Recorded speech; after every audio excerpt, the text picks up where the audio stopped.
Welcome to the Resilient Retail Game Plan, a podcast for anyone wanting to start, grow or scale a profitable creative product business with me, Catherine Erdley. The Resilient Retail Game Plan is a podcast dedicated to one thing, breaking down the concepts and tools that I've gathered from 20 years in the retail industry and showing you how you can use them in your business. This is the real nuts and bolts of running a successful product business, broken down in an easy, accessible way. This is not a podcast about learning how to make your business look good. It's the tools and techniques that will make you and your business feel good. Confidently plan, launch and manage your products, and feel in control of your sales numbers and cash flow to help you build a resilient retail business.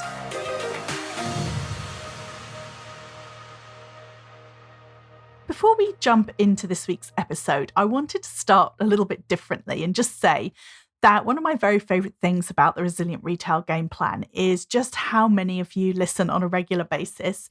I can always see each week when we get a spike of listeners, people downloading who've obviously subscribed or follow the podcast, who download each new episode each week. And we have a really healthy number of listeners, healthy and growing number of listeners. Fun fact, I have more people listen to my podcast each week than come to my website. And I would just say that if you're somebody who is in that camp, who enjoys the podcast, then I would be willing to bet that you would absolutely love it inside the Resilient Retail Club. So the Resilient Retail Club is a membership group for product businesses. You get so much more than the podcast. I know that lots of people are really passionate about listening to the podcast, but we have so much more, including lots of opportunities to ask me questions, to get advice on your particular business.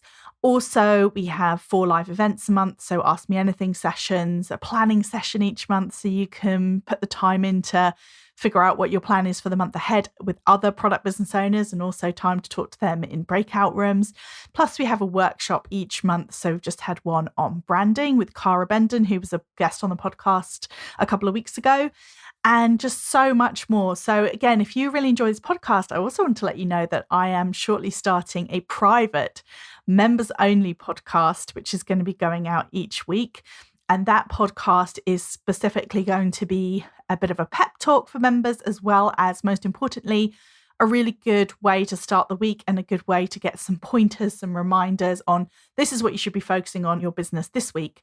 And so if you're somebody who really loves the Resilient Retail Game Plan, then why not go to resilientretailclub.com, check out the membership group. We offer so much. It's £38 a month or £380 for the whole year. And you can come for as long as you like. I don't lock people in for a certain amount of time. You're welcome to come and go as you please. And on top of the live events, the opportunities to ask questions in the Facebook group, we also have a huge library of courses covering everything from growing your sales to what to do when sales are tough, to pricing, email marketing, launching, wholesale, so much more. But all the details are on the website, so go to resilientretailclub.com and check it out. And as I said, look out soon. If you're a member who's listened to this podcast, don't forget we're shortly going to be having our own private members podcast, which I can't wait to jump in with that. On to today's episode. This is something that actually came out of a conversation I was having late one night in my WhatsApp with my very good friend Elizabeth Styles, who's a fashion brand consultant. You can find her over on Instagram at Elizabeth Styles. That's Styles with an I, STILES UK. So Elizabeth Styles UK over on Instagram. And we were talking, as we do, late at night sometimes, about things that were driving us crazy. And one of the things that was driving us crazy was this idea that there's been quite a lot of content going viral recently of small businesses saying, things are really tough right now, my business is really struggling, and basically almost putting out this real negative side of running a small business. And it's a really interesting line to cross. So we decided to jump onto Instagram and do an Instagram live about this first thing on Monday morning. So this podcast is coming out on Thursday the 9th of March. And we did the live on Monday, the 6th of March. So if you head over to Instagram, either to at Resilient Retail Club or at Elizabeth Styles UK, you can go back and take a look at the live. It's still up there. it led us to do a live first thing on a Monday morning, talking about how this idea of sharing that your business is really struggling, even though you may have seen it go viral for other businesses or do really well and get a lot of attention, it's questioning whether or not it's a good strategy for businesses in general. And our main points were to share this kind of content is an extremely short-term strategy. And you may well find that it helps this week with sales, but really next week, what's it going to do? And also, how often can you do this kind of thing before your customer just starts to question whether or not you know what you're doing or your business is a good business? And Elizabeth made a really good point that she said, if you had a friend who was having a really tough time, then the first time, if they normally was somebody who didn't normally have issues and something came up, then of course with your friends you would help them out. But if every single time that you spoke to them repeatedly over time there was a problem that they were basically unable or unwilling to help themselves and they didn't seem to be getting any better and they didn't seem to be doing anything about it, over time you'd end up with what we call compassion fatigue. And it's the same thing with small businesses. If you keep putting out content about how your business is in trouble, it will get to a certain point where customers just think, well, hang on a minute, not really sure about this. Why does it seem to be in trouble? The other point was that it can actually be quite damaging. So in other words, if you were somebody who stocked that brand or worked for that brand or had been thinking about collaborating with that brand, how would that make you feel to hear this kind of content being shared about how the business was in trouble and they really needed help? Most likely it would make you feel extremely nervous. So therefore it can be very damaging to a business for them to start talking about or airing their dirty laundry, if you like, really talking about their difficulties. And the third reason, and potentially the most important one, is that really as business owners, we should be a bit of escapism for our customers. We should be somewhere that people can come to spend time and money to feel good. So there's a quote that Elizabeth always uses, which is so apt, which is a quote from Walt Disney, where he says that people spend money where and when they feel good. And it's exactly that. You may get a bit of a bump of orders because somebody bought from you because they felt bad that you were in this situation. But ultimately, is this something that we want to be doing, or do we want to be attracting our customers with positivity and with, frankly, great products? And the reason I wanted to record this episode, I actually had a slightly different episode planned for this week, but I decided to talk more about this subject because there was such a great, fantastic conversation that happened on Instagram after we shared both this live and then also this meme that I'd put together, which again, I'd never actually intended. I didn't think I'd end up sharing it on Instagram, but I made it and sent it to Elizabeth as a bit of a joke. And in the meme, again, it's on my feed if you want to go and take a look. There's a picture of a little girl and she's holding this cat, or she's kind of like squeezing this cat, and the cat looks very unhappy. And it says, the little girl is you sharing a sad story about your business and the cat is your customers, and basically saying like, it's kind of puts your customers in an uncomfortable position when you share these kind of stories. And is that what you want to be doing? Or do you want to be attracting them to you because, sticking with the cat analogy here, they think you're great and you have a comfortable lap, for example? I think this is where you can tell that I spend too much of my time with a cat and a dog. That's why all the animal analogies had to come out. So it was such a great conversation. I absolutely loved loads of people commenting, loads of people talking about the frustrations they had of this kind of content and people crying in videos and things like this and how it made them feel. We had some really great points. So Man Ishmael, who is an amazing copywriter, she was talking about the fact that she followed somebody on Facebook who literally shared everything about themselves and their business, including the fact that their husband had run off and left her and her children. And it was sort of like, really, like, talk about airing your dirty laundry. But she was talking about all of these things. And yet the call to action was always buy something from me because I'm in this terrible predicament. So it was just a really interesting idea. Like, I mean, how would you feel if you followed a business and that was what they shared, that effectively saying that, could you help them out because they're in a terrible state? And Claire Hill, who runs Claire Hill Design, she's a beautiful jewelry brand. Go check them out. she was saying, you have to ask yourself, if this was being told to an elderly relative on the doorstep, wouldn't it feel like it was a sob story or manipulative selling? And if that's the kind of feeling that you think that actually, yes, if this wasn't being told on social media, but this was being told to somebody on the doorstep, it would feel like it was emotionally manipulative. So that is a good, almost like, if you want to use that as your benchmark, ask yourself, if this wasn't a social media post, if this was somebody selling on the doorstep, would this feel positive or would it feel like it was being manipulative?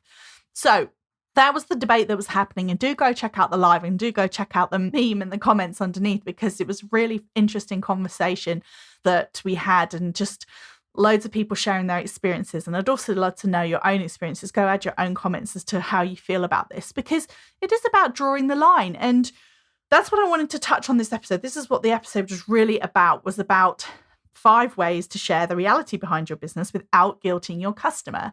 And I think the reason, if I'm honest, the reason that this has been difficult or has cropped up more and more recently is, number one, if I'm being honest and maybe a little cynical, because this kind of content does have a tendency to do very well, because social media does tend to do well when a post gets really good reactions, or not necessarily good reactions, but just reactions in general, like shares, comments. Of course, that kind of content gets shown to more people.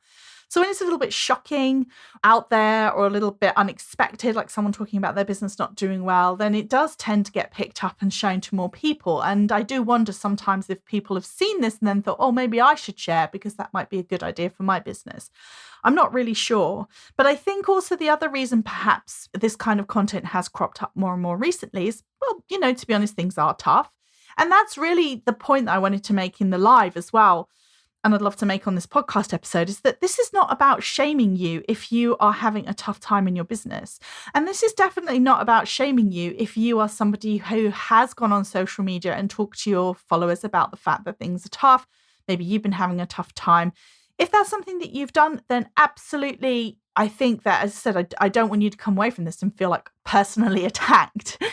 I think it's more just about understanding that there is a little bit of a line, I think, when it comes to content and how much you share and how much you don't share. And that's what I wanted to focus on really, was this idea of how you can share the behind the scenes story without it making your customers feel bad. And I think that, again, this is another reason why this kind of content's come up, because we get told all the time, people buy from people, share yourself on social media, share your story. It can be hard when that's what you hear. That's the advice that you get all the time, as well as the fact that you see other people doing this and it looking like it's working because they're getting traction, they're getting attention. It can be tempting to think, oh, well, it must be that I have to share everything on social media, and therefore it makes sense to do these kinds of posts. So I was having this discussion with small business owners about this a few months ago, about this rise of content where people talk about how dreadful things are. And they said, to quote Harry Selfridge, that retail is theatre. And I think that's 100% hit the nail on the head, is that when retail is really good, it is an escape from reality. It is somewhere you can go to find the products and the things that will help solve the issues in your life, whether that issue is something serious or whether it's something as simple and straightforward as needing a great gift for a loved one. So I definitely think that it is worth remembering that people want to shop. As I said, it's called retail therapy. This is a point Elizabeth made on our live.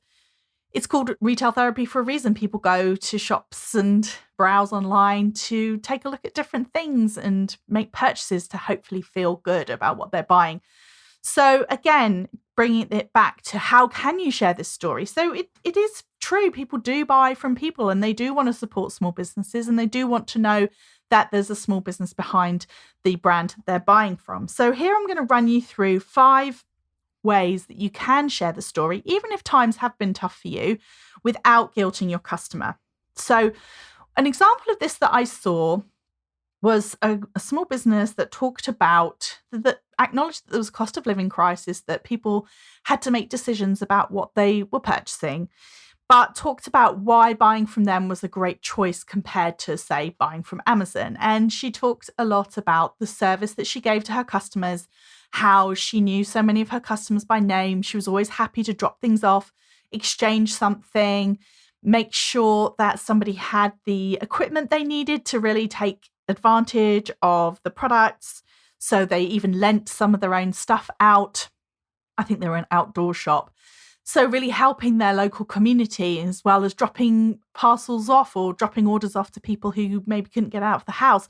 All of these different things, but really that kind of content, I think, is really positive and can address the fact that it's a tough time and people are thinking about how they're spending their money, but really enticing the customer to come and shop with them by explaining how what they do is that much better than shopping from a faceless corporation, for example. So that would be number one. The second thing is that you can share the journey. And I definitely think if you've been having a bit of a quiet time in your business, and then, it's not to say that you absolutely can never reference that. You don't want your customers to know. And it's absolutely 100% certainly not saying that you should pretend that you've got loads of orders or put fake orders that you're packing to make it look really good for the social media. Nothing like that at all. But you could talk about it, but then, for example, share the journey. So somebody mentioned in the comments below the posts that we put up on Monday about there was someone who shared that they've been having a tough time, but then almost talked about it as like a challenge. This is what I'm doing. This is the kind of content that I'm trying, and then shared the journey with their audience. This worked really well. I shared this on an email and people came, and it almost became like an open crowdsourcing of ideas and content that they were doing so that they could really bring people along on the journey. And I think that to me feels like much more positive, really, because you're not making it your customer's problem. And in a way, it made me think about something that I always used to say to people when I was managing teams. So I managed teams for a long time, managed fairly big teams at certain points, and I always really loved that. I loved the mentoring, training, development aspect of managing. And one thing that I would always say to people would be, don't bring me problems, bring me solutions. So, for example, don't just come to me and say, I'm really struggling to fit this in. Almost like, okay, I'm having a tough time on my workload. So what I'm thinking is I could prioritize this over this and that over that. What do you think? And get my input that way. And I feel like this second approach here is a little bit like that. It's like, don't bring me problems, bring me solutions for your customers. So you're not just almost like putting this at your customer's door that you're having a tough time and saying, oh, sales aren't great, and almost like asking your customer to fix it for you, which is, buy from me. This is a question of you are saying to them, sales are not great, but this is what I'm trying, and then almost bring them along on the journey. And I think that's a subtle difference, but it's still there. And I still think it's less of a guilt trip than just basically saying, oh, things are really tough right now. The third approach, if you really want to share the behind the scenes of your business, but you don't want to guilt your customers, don't share the wound, but share the scar. That's the phrase that you might have heard. And that really just means that if it's really raw and it's happening right now, is now the right time to talk about it? Or is it more like a post that I have seen people do this kind of content really effectively, where they might talk about this time last year, sales were really tough, but then I tried all of these things in the interim, and now this is where I'm at in my business. And I think that kind of thing can be very transformational. It can be very interesting. It can be very inspiring for people to watch, but you're not showing the gaping wound. You're showing the scar. In other words, the passage of time, and you're reflecting back on something difficult that happened, but you're not, again, it's not that immediacy. You're not saying to someone, sort this out for me. You're saying, this is what happened, and therefore this is what I did about it. Point number 4 is thanking people. Just sharing a real heartfelt thanks for all the people who are supporting your business. It's kind of the reverse of talking about the fact that maybe, not many people are shopping. But, don't forget, if not many people are shopping, that means some people still are. So can you focus on sharing your thanks for the people who are buying from you, who are supporting you? So again, it doesn't have to be fake. You can just share, honestly, your heartfelt thanks to the people that have supported your business. And again, you're not then making your sales or lack thereof your customer's problem. You are instead focusing on being grateful to the ones that are helping you out. But hopefully it also gets that message across, the importance of supporting a small business, especially at a time where lots of people are thinking about their spending. And you can make that point, but in a positive way, with a positive spin on it, instead of focusing on the negative. So I think that gratitude piece can be a really great way of starting content and sharing behind the scenes, even sharing individual stories about somebody who came in and purchased from you, what it meant to you, what that means for your business, how it helps you, how you then give back to the local community.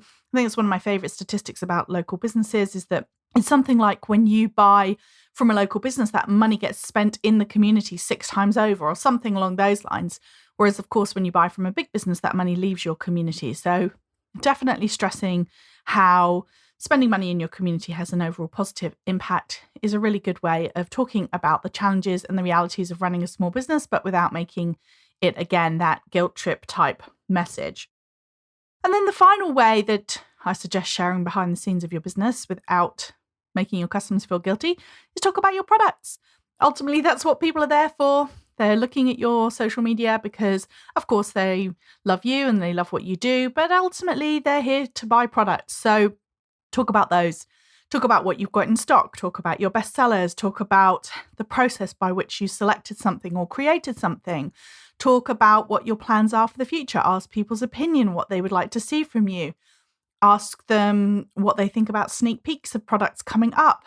Go over your best sellers. Go over how people can buy from you. Make sure they understand how easy it is, all the different ways that they can purchase. Make sure that you tell them about how you can offer gift options and all the different things that you can do for them. And basically, just make it as easy as possible for them to understand what it is that you've got and to buy from you. So for me, that's pretty much the best kind of behind the scenes content. Of course, it can be hard to share if you feel like, oh, nobody likes my products, but I can guarantee if sales are slow, it's not because everyone hates your products. It's probably because you've been feeling a bit deflated. Maybe you've not been sharing enough, or maybe you need to find out what people think of your products, get some feedback. If it is because of your products, ultimately sharing about them and asking people and getting feedback is going to be the best way for you to move forward and figure out what it is that they do want. Because really, as I've said before, all of retail could be summed up by saying, do more or buy more, sell more of what works, and do less or stop buying, stop offering the things that don't. And so the more that you can focus in on the products and honing that, then the better position that you'll be in. And you'll be too busy to even think about posting this negative type of content. I hope you've enjoyed this episode. It was really fun having this discussion about this topic, and really great to hear what everyone's thoughts were and where people fall on the spectrum. Some people are like, yeah, I totally get it. Some people are like, oh, thank goodness you said something because I'm really tired of seeing this type of content. Where do you sit on that spectrum? Why don't you go over to Resilient Retail Club on Instagram and let me know? Also, I love it when you share where you're listening to the podcast. And of course, if you're a podcast listener and you want another episode of the Resilient Retail Game Plan or a private members episode every week, then come on over to the Resilient Retail Club and sign up. There's so much more as well. Community, courses, workshops, live events, you name it, we've got it. We'd love to have you. Come and join us. And of course, if you have a moment to rate and review the podcast, it makes such a difference. And of course, if you like or follow the podcast on Spotify or subscribe on iTunes, you'll be the first to know about each new episode.